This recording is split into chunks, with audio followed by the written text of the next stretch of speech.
Assalamualaikum warahmatullahi wabarakatuh. Perkenalkan, nama saya Syifa Walia dari kelas 11 IP 1.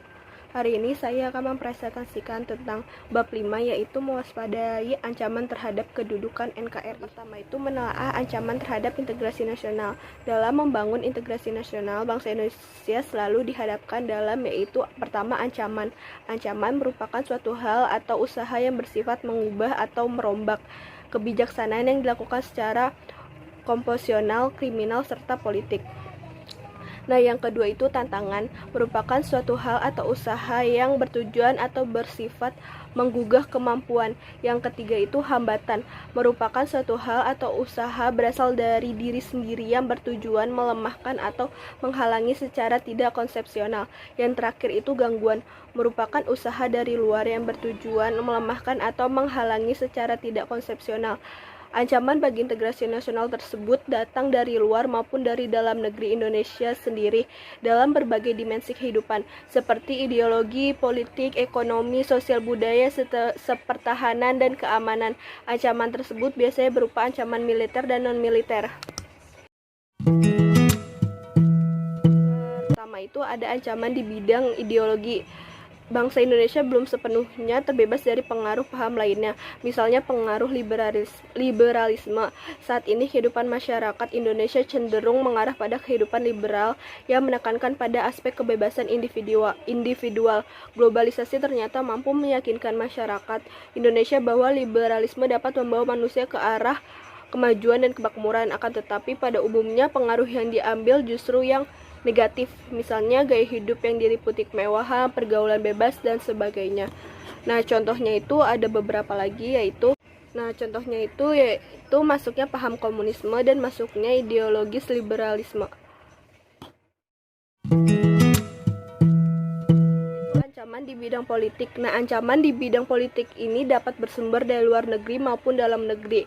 Dari luar negeri, ancaman di bidang politik itu dilakukan oleh suatu negara dengan melakukan tekanan politik terhadap Indonesia. Intimidasi, provokasi, dan blokade politik merupakan bentuk ancaman non-militer berdimensi politik yang seringkali digunakan oleh pihak-pihak untuk menekankan negara lain.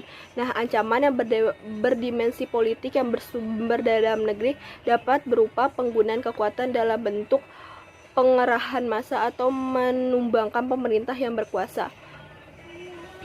Dari bidang politiknya itu yaitu adanya korupsi, penurunan paksa pemerintah, adanya isu-isu politik, pelanggaran HAM, dan separatisme. Nah, selanjutnya ada ancaman di bidang ekonomi.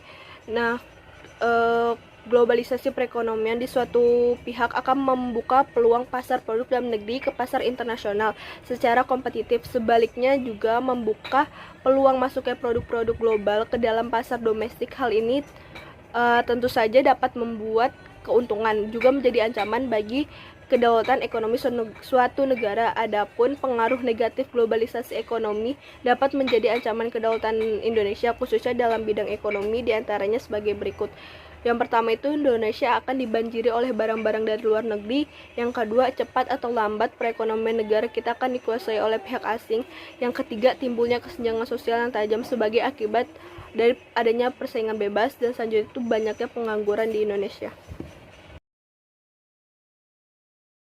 Itu ada ancaman di bidang sosial budaya.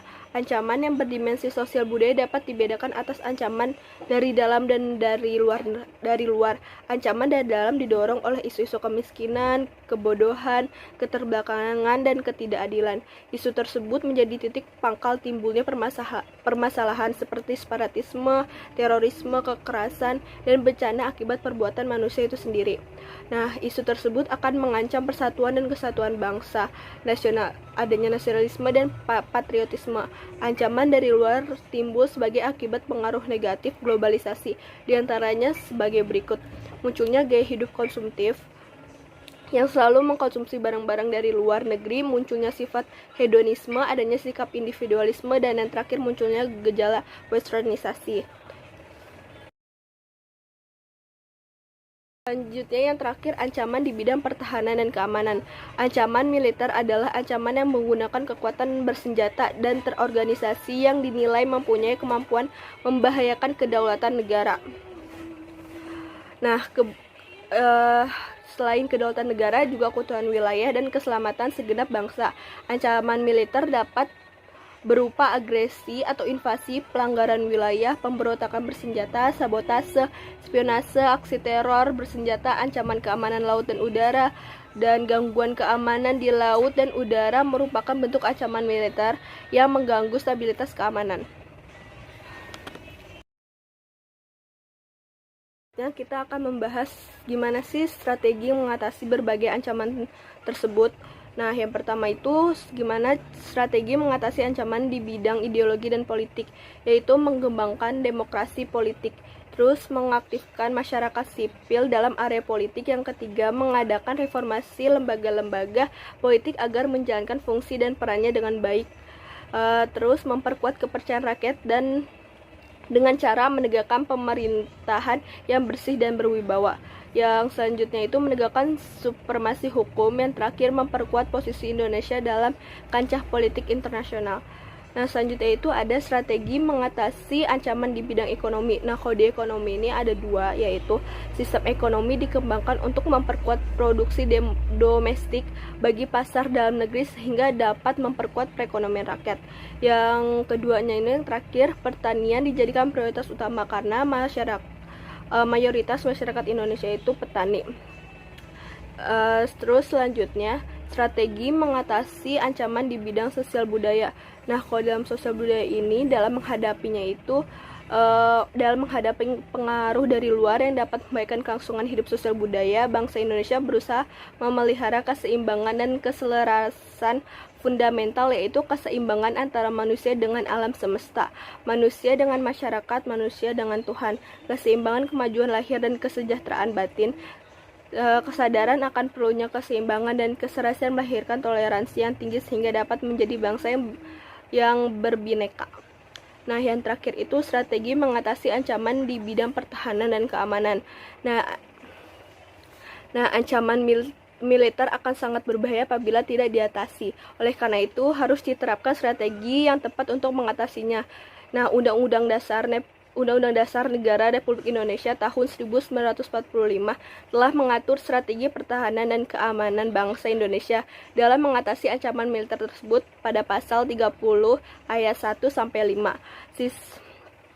Sistem pertahanan dan keamanan yang bersifat semesta merupakan pilihan yang sangat paling tepat bagi pertahanan Indonesia yang diselenggarakan dengan keyakinan pada kekuatan sendiri, serta sistem pertahanan dan keamanan negara yang bersifat semesta bercirikan sebagai berikut, yaitu kerakyatan, yaitu orientasi pertahanan dan keamanan negara diabdikan oleh dan untuk kepentingan seluruh rakyat.